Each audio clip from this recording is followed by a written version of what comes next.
우리에게 주어진 성경 본문은 누가복음 18장 1절부터 14절까지로 17장에서 이어지는 내용이죠.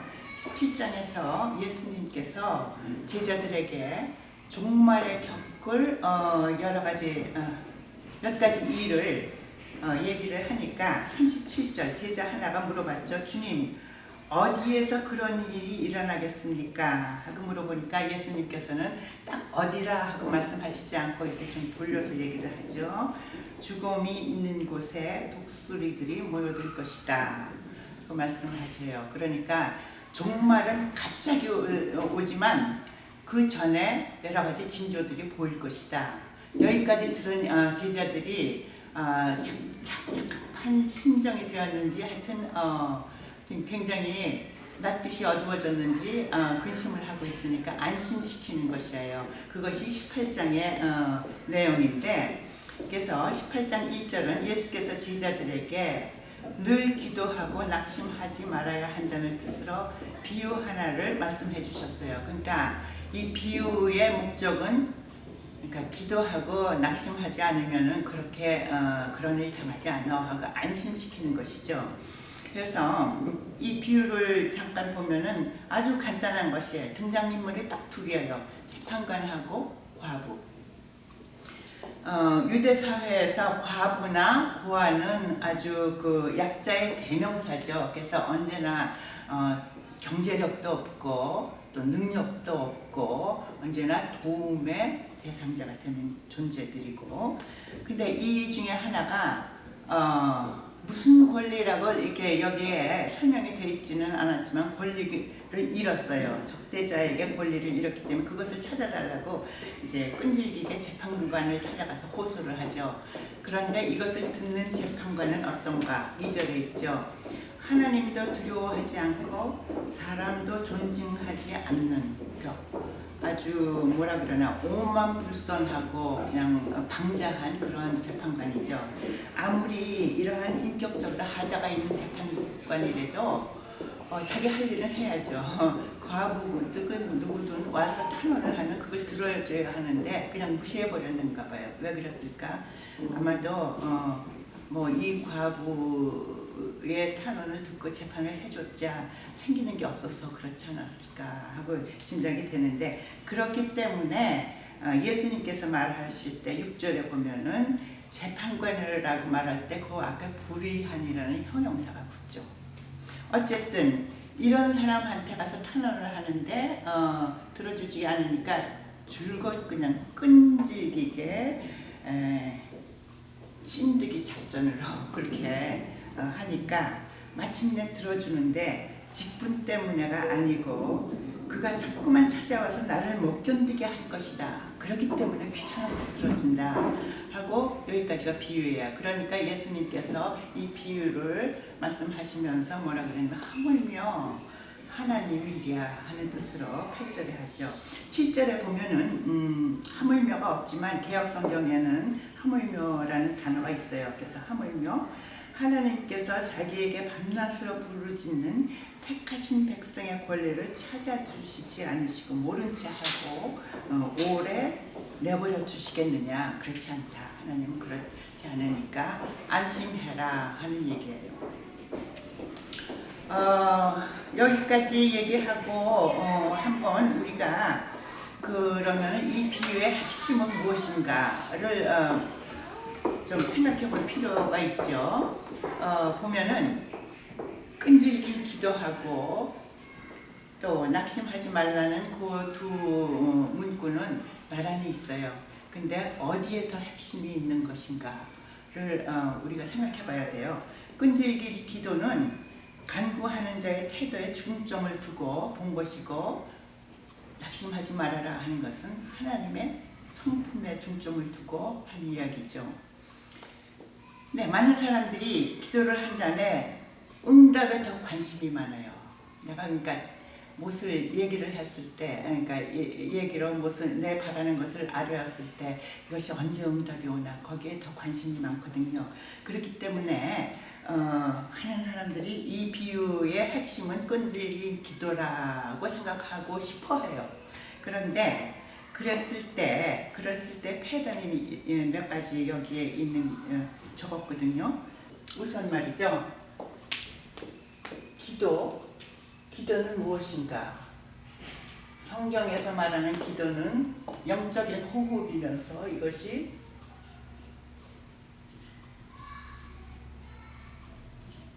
쌍방통행이죠. 나 혼자만 따다다다다 하는 거 아니에요. 내가 말했을 때 거기에 대한 하나님의 음성을 듣고 그것도 기도거든요. 기도 중에 중요한 부분이죠. 하나님을 경험하는 삶을 보면은 정말 내 기도 생활을 아주 굉장히 완전히 바꿔놓은 책인데 거기에 보면은 나에게 향한 하나님의 뜻을 헤아리는 것이 기도의 전부라고 그렇게까지 말할 정도로 그런 뜻으로 말할 정도로 아주 하나님의 그러니까 기도의 목적이 되죠. 나를 향한 하나님의 뜻을 헤아리는 것. 이것이 기도의 목적이고 그런데 여기에서 끈질긴 기도를 하다 보면은 그 패단이 뭔가 하면은 나를 향한 하나님의 뜻이 무엇이든 간에 내가 하나님께 부탁한 거 그것을 얻어내려는 것이 돼. 끈질긴 기도 얻어내려는 것이 그런 의도가 굉장히 더 중요하게 부각이 되죠. 그 다음에 이렇게 하나님의 뜻을 헤아리면서 자기 변화예요. 변화? 이것이 기도의 목적인데, 그러니까 응답을 받았다 그래. 이 과부같이 응답을 받았으면 어떻게 돼요?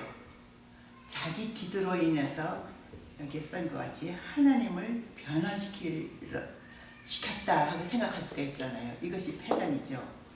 제일 큰 패단은 여기에서 하나님과 불의한 재판관이 나란히 놓이는 동격으로 취급하게 되거든요. 그건 아니죠.